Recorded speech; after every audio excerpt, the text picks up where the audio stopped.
Hi, how are you? This is Damaris Maria Grossman, and today we're talking about what are the myths about this GLP medications. I know that people are like, oh my gosh, what is this? Is this truth? Is there things that happen? And what can we do to really help ourselves be successful in this medication?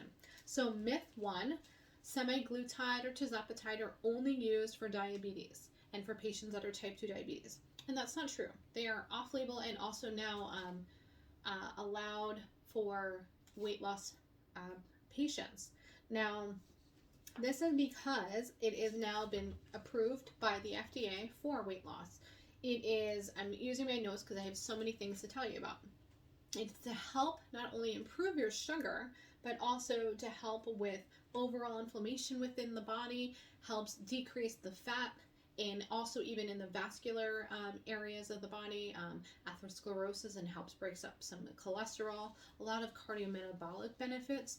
So I am a big fan of these medications, and when the research came out of how much it has done for patients, not just morbidly obese, even in the overweight category, you'll be so surprised the decrease in cholesterol, fat loss, and in sugar levels. And diabetes, as you know, also usually come hand in hand, called diabesity. So diabetes, obesity. So as a person that's also been on these medications before, I have seen my blood work and my weight come down and be drastically changed, and I think it's quite amazing. So there is great effects. Myth number two, semaglutide will always make you throw up. That is not true. It will give you some nausea on the first shot or injection that you get it, and each time that you get it, your body will get more acclimated and it will stay in your system for about 7 days or sometimes more for each individual. You can use natural remedies to get through that. If you have indigestion or heartburn, things can be used as natural, like ginger or peppermint tea. And also you have to decide what you're eating and how much you're eating, and the quantity, and also excess alcohol. If you don't change any of your habits, none of this will change. So does that mean that you're going to throw up every day? No, it will not. But some individuals just can't handle this medication and they shouldn't be on it. Myth number three, you'll lose weight without dieting or exercise. So you will lose weight without diet and exercise initially through this medication, but that does not mean everything. Now you still have to change your behaviors.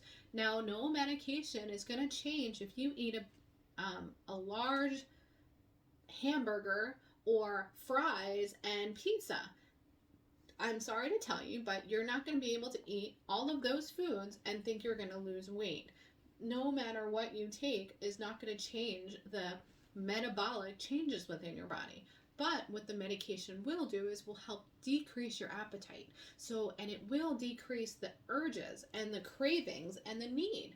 And if you start listening and becoming more mindful, like my company and my business, I say I'm very mindful about your health, you can change and make difference. So it's not that you have to exercise excessively or diet excessively. What you need to do is start becoming aware, start listening to your body and its cues, and you will make changes. Small changes every day will make a difference. And when you slowly titrate off this medication, you can change and stay in the right mindset. And it's very possible because people can do it.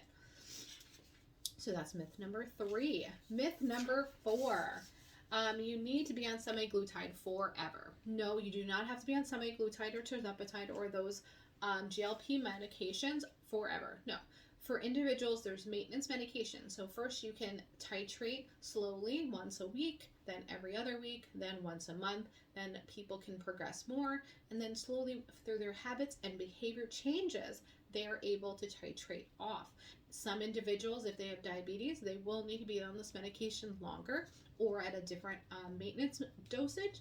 And some individuals may come back to the medication because they did not change some of their behaviors and they were not exercising or keeping up with some of their regimens. That does not mean they're going to gain all of the weight back. What usually happens is, say someone, for example, loses, the studies have shown 30 pounds, they will gain about 5% of that body fat back.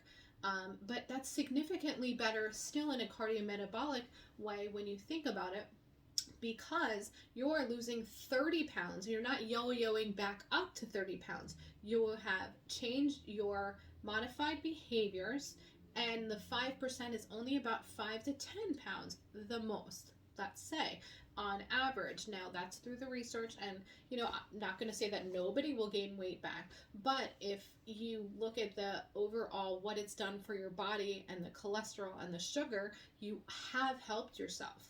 So there is benefits to that. Now, will everybody be successful? No, but a good majority of people will. Myth number 5. All right, you will gain back all of your weight. No, we just discussed that. You won't gain back all of your weight. Myth number 6 I've heard is Ozempic face. So that's, you may have already had a very heavy oval size face. Now, I do a lot of work in functional medicine, and I see a lot of patients with PCOS or inflammatory response, and their face is more of a rounder-esque face. Or if they are an obese person, they may also have a lot of excess fat in the chin and here and here. Ozempic face is that when you start to lose weight, that fat starts coming off. That isn't such a bad thing. The issue is as you lose more, the collagen may come, or the fat here in the chin area. Not such a bad thing. What happens also is if you lower your dairy and your inflammatory, or have more of an inflammatory diets, less sugar, less alcohol, less gluten, less dairy, you will start losing that moon kind of face, which are inflammatory responses, which actually has caused your hormones to be altered. And the medication in turn helps lower this inflammatory response, which will then help you lower that skinny face and get a little bit in that skinny face. Not all of it is bad. You just have to understand what your diet is, and the more that you modify it, you will not get that too severe Ozempic face or too severe fat face back, if that's what you're wondering. That's what people ask me about, and it's not all excess. It's just a matter of what is going on with you at the time. Now, is taking this medication off-label dangerous? It is not dangerous as long as you're being followed by a medical provider. Every medication has to be, addressed and followed by a professional. This is not something you should be taking from you don't go in it from a mail order. If you're getting this on mail order from who knows where, or an unauthorized, non-FDA approved facility, I'm sorry, but I don't approve that, and I think that is unsafe. So please make sure that you're doing things safely, because you're putting it in your body. You only have one body to live. Make sure what you're putting in it is the right stuff. My last part of the equation on here today is kind of talking about coming off the medication.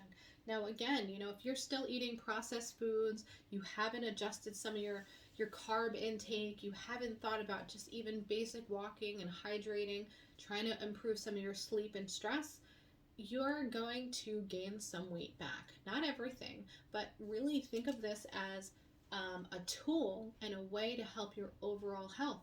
You may be somebody that may need the maintenance medication ongoing, and that's okay, but we have to follow you and see that. Things can change, and you can do significant, and understand that, cravings will come back, but they won't come back necessarily as strong as they were before.